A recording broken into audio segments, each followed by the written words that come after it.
Limitation of monetary policy. Monetary policy is used in the stabilization of prices and inflation control. It is a tool used by central banks to control the supply of money and credit in an economy in order to stabilize prices and control inflation. However, monetary policy has a quite number of shortcomings, such as usually does not reach expectation. These shortcomings are discussed below. 1. Time gap refers to one of the major limitations of monetary policy. It involves time taken in formulating and implementing monetary policy in an economy. Time lag increases. It would not only result in a new type of economic problem but make the whole monetary policy ineffective. Yun nga po, yung time gap nga po ang major limitation ng monetary policy since it involved po ng formulating and implementing the policy in an economy. This time lag po can reduce the effectiveness of the policy and may even lead to new economic problems. An example of it is time gap can make monetary policy ineffective when the central bank takes too long to implement a policy to address an economic problem. Ang halimbawa po nito ay yung inflation. Inflation increased rapidly. The central bank may need to raise interest rates to reduce money supply and slow down the rate of inflation. However po, if there is a significant time gap between the central bank's decision to increase interest rates and the actual implementation of the policy, the inflation rate po ay magka-continue po to rise during that period po. It will lead po to a new economic problem such as increase of unemployment and reduced economic growth po. The monetary policy may not be able to effectively stabilize the prices and controlling information. Second po, case of deflation. Compared po sa inflation, deflation po is usually hard to control during the deflationary periods. Central banks reduce their policy rates to as low as zero. The economy therefore cannot be stimulated beyond this point. We recently seen cases in which central banks have been opted for negative rates. So yun nga po, mahirap nga pong kontrolin, mas mahirap pong kontrolin yung deflation kesa sa inflation. Ang example po nito is yung Japan's lost decades. So, yung Japan economy po had been growing rapidly for several decades. But in late 1980s, a financial bubble developed and with soaring stock po and real estate prices. When the bubble burst in 1990s, ito po ay nagled ng prolonged period of deflation as prices and asset value fell sharply. Yung ginawa po ng Bank of Japan, they try to stimulate po the economy by reducing interest rate to a very low levels. Pero despite po dun sa effort, yung deflation po ay nag-persist for many years pa. So, yung mga consumer po ay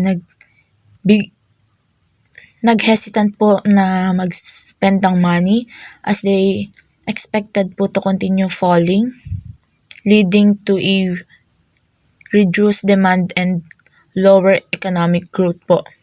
So, ang naging combat po ng Bank of Japan is nag-implement ng range of unconventional monetary policy including quantitative easing and negative interest rates, which involves charging commercial banks to hold their excess reserves at the central banks. While this policy have been helped to stabilize the Japanese economy. To some extent, Japan's experience demonstrate that deflation can be challenging to control even with aggressive monetary policy measure.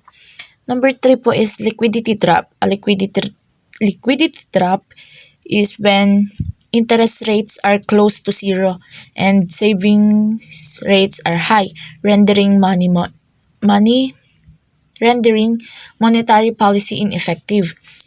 In a liquidity trap, consumers choose to avoid purchasing treasury securities and keep their funds in saving because of the prevailing belief that the interest rates will soon raise po. So, in liquidity trap po, yun nga po, interest rate po ay close to zero samantalang po ang savings are high. So, yung consumer po ay mas pinili po nilang i-keep yung funds nila in savings po kasi naniniwala po sila na tataas po yung rates nito soon. Ang example po nito is yung nag-occur po ito in the aftermath of the global financial crisis of 2008.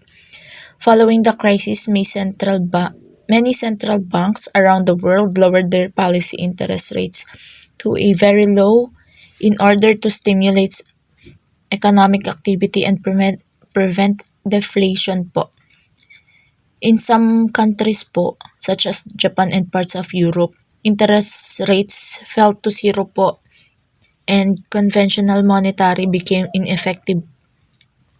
So, in a liquidity trap, consumers and business po tend to hold onto their cash even as an interest rate declined because they are uncertain about the future and want to maintain a strong financial position po. So, ang nag-result po dito, the demand of loans and other credit-based instrument decrease, which is turned to reduce the effectiveness of the monetary policy po. Number 4 po is difficulty in forecasting. Implements that monetary policy can be effective if there is proper analysis of economic problems for which the policy to be implemented should be assessed properly. Forecasting economic condition has always been controversial issue. Yung forecasting economic condition po yung magiging challenging po and effective monetary policy depend po sa proper analysis and assessment of the economic problems. An example po ng difficulty in forecasting can be seen in the context of interest rate change po. Central banks typically adjust rates in response to changing economic conditions such as inflation or economic growth. However, accurately predicting this condition can be challenging. For instance po, kung ang central bank ay raise ng interest rate to combat po na the inflation, but then realize the inflation was not as high as expected, the rate hike may end up being unnecessary and could even harm the economy by reducing investment and spending.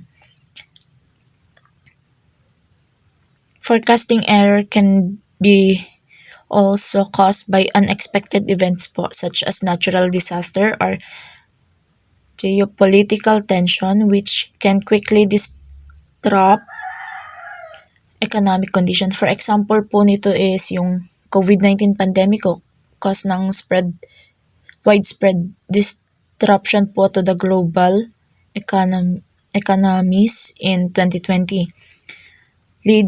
Since po ng 2020 po is nag-lockdown talaga pong bawal lumabas, leading to a significant uncertainty and making it challenging for policymaker to forecast economic condition accurately. Last po is non-banking financial intermediaries. Refers to the growth of financial market has decreased the scope of monetary policy with the emergence of non-banking financial intermediaries such as industrial development bank, insurance company, and mutual funds. This new segment of economy is responsible in grabbing the shares of the commercial bank. So yun nga po yung growth po ng non-banking financial intermediaries such as yun nga po, industrial development banks, insurances, and mutual funds nag-decrease po ng scope ng monetary policy. This institution offer a wider range of financial product and services than commercial banks and are gaining popularity, an alternative to traditional banking. So, ang naging result po nito, yung monetary policy may nagkaroon po ng limited impact on the overall economy. An example po nito nga is yung mutual funds po. Mutual funds pulls money from many investors and uses the money to buy stocks, bond, and other assets. This also managed by a professional investment manager who makes investment decisions on behalf of the fund investors. Mutual funds are attractive investment option for many individuals dahil po they offer a diversification and professional management at a very low cost po.